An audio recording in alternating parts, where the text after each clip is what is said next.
Assalamualaikum warahmatullahi wabarakatuh. Halo Sobat Milenial, selamat datang dalam program Ngobrol Bareng. Tentunya di setiap episode Ngobrol Bareng bersama aku Via Junita atau VJ, kita akan membahas sesuatu hal yang pastinya seru banget dan juga bermanfaat untuk pemirsa di rumah nih. Spesial Ngobrol Bareng selalu menghadirkan teman-teman Ngobrol Bareng untuk membahas sesuatu hal yang pastinya menarik banget. Dan kali ini, kemarin-kemarin kita dihebohkan dengan spesial kemerdekaan gitu ya. Dan ini kita akan mengundang salah satu seseorang yang lagi viral diperbincangkan di media sosial, yaitu Kak Winda Utami. Jadi langsung aja, ini dia kita panggil Kak Winda. Assalamualaikum Kak Winda. Waalaikumsalam. Halo. Halo Kak Winda, apa kabar? Ya, alhamdulillah. Baik. Oke, waduh luar biasa. Nih mungkin sobat milenial di rumah nih udah nggak asing nih sama wajah-wajahnya Kak Winda Utami karena sering berkeluyuran di media sosial gitu ya, yang lagi viral diperbincangkan dan kita hadirkan di spesial Ngobrol Bareng kali ini. Kak Winda bisa sapa dulu nih sobat milenial di rumah nih Kak. Halo sobat milenial, saya Winda Utami. Nanti kita ngobrol-ngobrol bareng asik ya. Oke, mantap Kak Winda. Ini kalau kita ngebahas soal viralnya Kak Winda gitu ya, juru bahasa isyarat terkenal ke seluruh penjuru tanah air. Mungkin sekarang kita akan kulik nih, sebenarnya nih Kak Winda nih di belakangnya seperti apa gitu ya kira-kira. Kak Winda sekarang lagi sibuk apa sih? Seperti biasa sih Mbak, saya memang JBI untuk acara berita di TV-TV. Jadi masih sehari-hari sampai hari ini masih seperti itu. Cuman sekarang aktivitas lebih padat karena jadi banyak teman-teman media yang mau ngobrol, mau tahu gitu. Jadi ada beberapa aktivitas saya yang terganggu. Saya kan juga masih kursus bahasa isyarat. Saya juga ada kursus bahasa asing gitu. Jadi ya itu yang agak harus kegeser, apalagi saya punya balita juga sedih deh. Waduh luar biasa, berarti Kak Winda nih salah satu ibu rumah tangga juga nih ya, berarti ngisi-ngisi emang sering ngisi konten bahasa isyarat di TV-TV berita gitu ya Kak? Ini saya ibu rumah tangga yang berjiwa milenial ya. Iya sih, tapi nggak kelihatan ya Kak. Semangatnya luar biasa banget pastinya dong.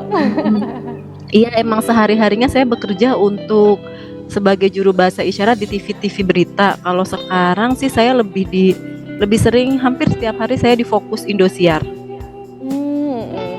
Jadi tapi emang khusus untuk bahasa isyarat itu ya Kak? Iya. Oke.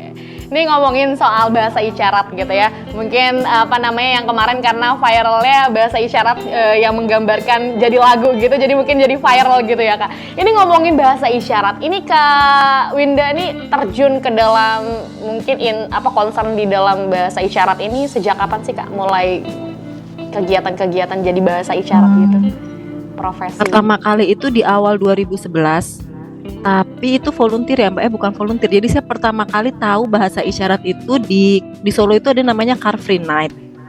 Jadi saya itu tahu kok ada teman-teman tuli ngobrolnya beda ya, itu mereka lagi ngapain.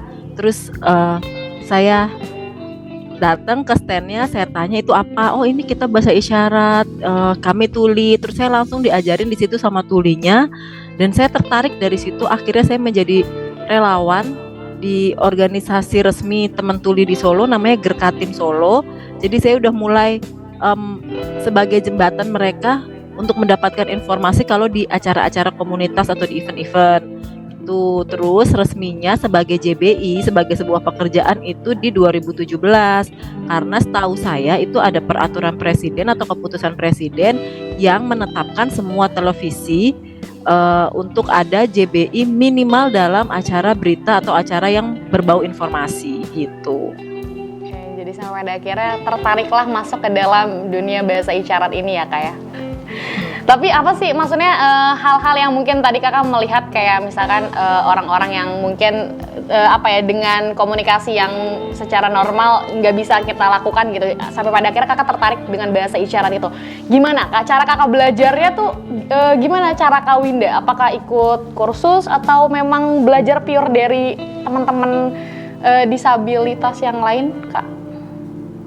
Kita menyebut orang dengar dengan kita tidak menyebut normal Mbak, tapi orang dengar dan tuli.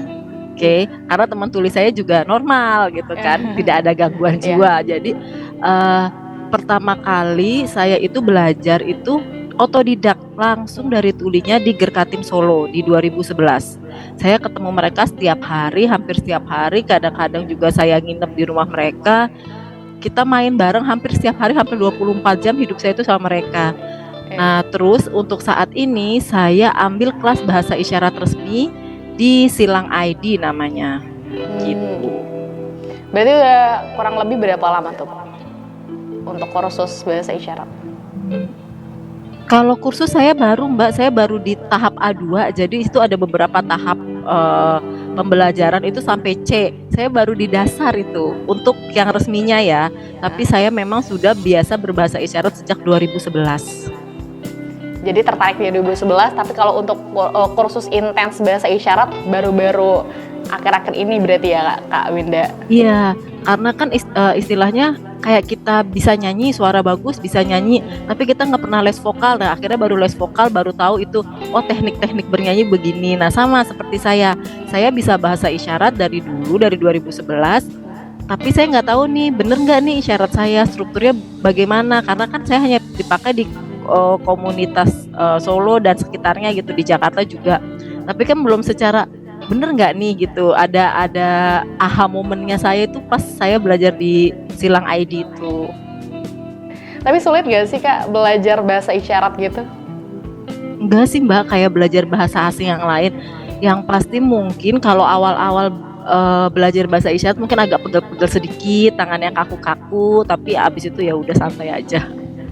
Tapi kalau misalkan untuk awal-awal tuh basic untuk belajar bahasa isyarat tuh kayak huruf dulu atau kayak daily conversation-nya dulu atau gimana Kak? Biasanya ada tahap-tahapannya gimana tuh? Iya.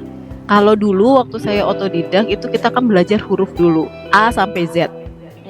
Begitu A sampai Z sudah, kita akan diajari kata-kata sehari-hari kayak saya, kamu gitu, dan macam-macam kata-kata sehari-hari. Dulu kita juga campaign di ini Car Free Day. Setiap Car Free Day 2 minggu sekali saya dan teman-teman tuli campaign di Solo ya waktu itu.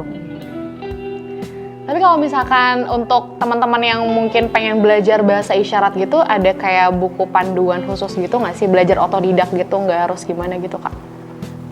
Saran saya jangan belajar otodidak Mbak, belajar harus sama tulinya, dan sebaiknya di lembaga resmi karena ada tingkatan-tingkatannya. Di lembaga resmi itu juga yang mengajar teman-teman tuli. Jadi lebih baik belajar langsung ke tulinya, jadi bisa dikoreksi.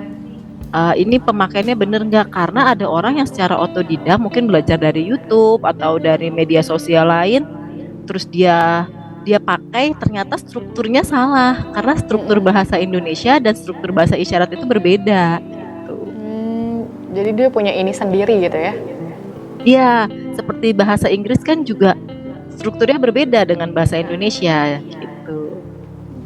Ini sih menarik. Nah, tapi kalau ngomongin soal yang belajar bahasa isyarat ini yang sampai pada akhirnya Kakak terpilih menjadi salah satu translator gitu ya.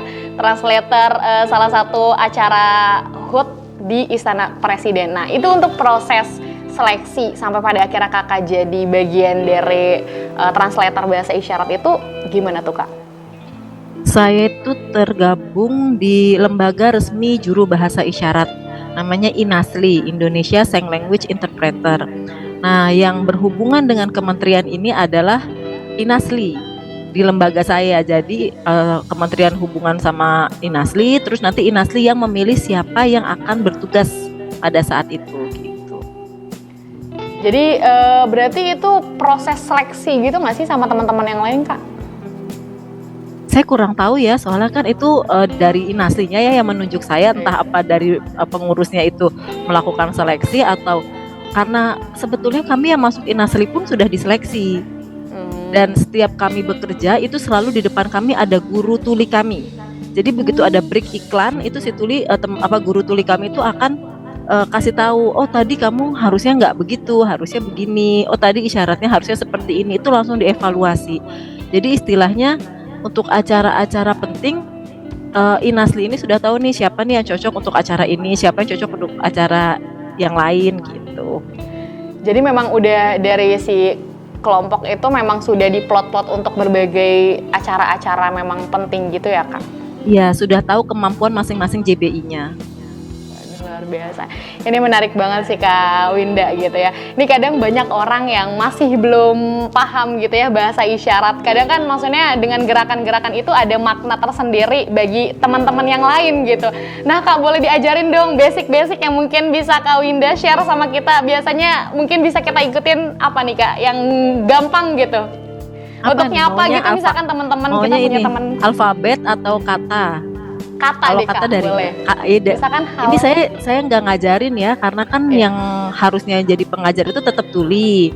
Saya cuma memperkenalkan aja ya sedikit boleh, gitu. Boleh Kak. Ini maunya kata-kata apa dari Mbak?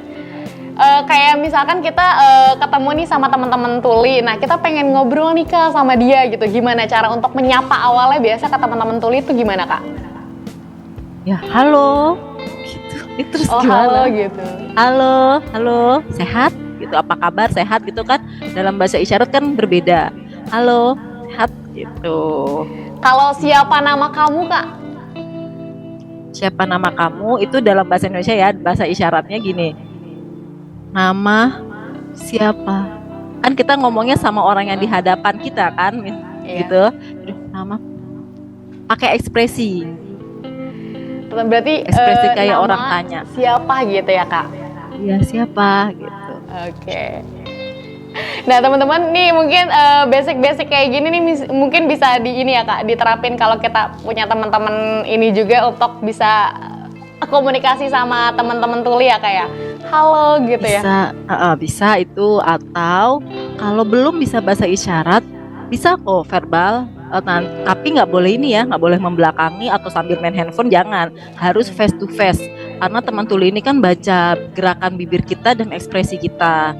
Terus bicaranya jangan terlalu cepat, jadi kalaupun kita nggak bisa isyarat kita ngomongnya bukannya pelan-pelan, suaranya pelan-pelan gitu, bukan Mbak, ngomong aja biasa tapi jangan gitu. Susah juga buat baca isyaratnya tuh, susah baca gerakan bibirnya.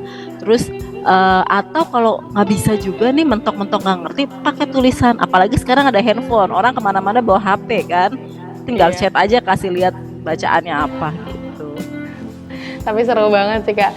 Kalau kalau ketemu sama teman-teman tuli yang lain, ada gak sih Kak kadang komunikasi khusus antara teman tuli satu dengan teman tuli yang lain gitu? Apa kayak emang bahasa isyarat itu yang memang dia udah ngerti gitu bahasanya Kak? Biasanya kalau sering ketemu pasti udah paham Kak, tapi memang ada perbedaan bahasa isyarat itu misalnya di daerah-daerah ya. Misalnya di Jakarta sama di Solo itu juga isyaratnya sedikit berbeda. Tapi karena bahasa isyarat itu sejatinya visual, jadi kita masih tetap paham gitu. Berarti setiap daerah juga punya bahasa isyarat yang beda-beda Kak? Sedikit berbeda sih Kak. Kayak misalnya contoh kayak makan ya, di isyarat Jakarta itu makan seperti ini, karena mungkin kan bahasa itu pasti berpengaruh sama budaya. Nah budayanya orang Jakarta mungkin makannya pakai garpu sama sendok dulunya, jadi makan seperti ini.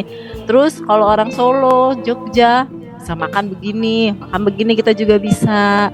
Atau baju, kalau baju bekas, baju itu bekas gini kan, baju bekas gitu, atau baju dulu gitu. Waktu itu saya pernah ketemu tuli Makassar bilang baju bekas itu namanya baju cakar, dia isyaratnya baju cakar.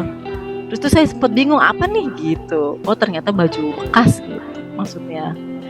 Jadi bahasa isyarat juga ngaruh ya sama memang budaya-budaya di daerah itu sendiri, kayak makan gitu, mungkin kayak gini kan gerakan mungkin pakai sendok gitu ya. Kalau kayak gini berarti pakai tangan, dan itu mempengaruhi bahasa isyarat itu sendiri ya kayak. Kan bahasa dan budaya itu saling berpengaruh Mbak. Bukan hanya bahasa isyarat pun, bahasa Indonesia juga ada pengaruh dari Arab, dari Cina, Portugis ya kan, sama jadinya. Ini sih menarik banget, luar biasa. Tapi Kak, apa sih trigger yang ngebuat Kakak tertarik gitu buat belajar bahasa isyarat ini? Karena memang saya itu suka belajar banyak hal ya, terutama yang kayak berbau bahasa, sejarah, budaya itu saya suka.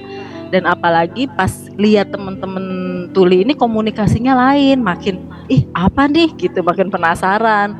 Akhirnya begitu belajar, saya jatuh cinta aja, apalagi saya menyadari public speaking saya tuh kurang baik ya gitu. Saya kalau suruh bicara yang saya sadar dilihat banyak orang tuh saya agak kaku gitu. Jadi kayak saya pikir ini saya cocok nih kalau untuk ngobrol dengan bahasa ini. Waduh, sampai pada akhirnya tertarik untuk belajar bahasa isyarat itu sendiri ya kayak. Oke Kak Winda, nih kita akan ngebahas lagi ya soal pengalaman Kak Winda di dalam dunia bahasa isyarat ini. Tapi kita akan jeda dulu sebentar Kak Winda. Jadi sobat milenial juga jangan kemana-mana, tetap di Ngobrol Bareng.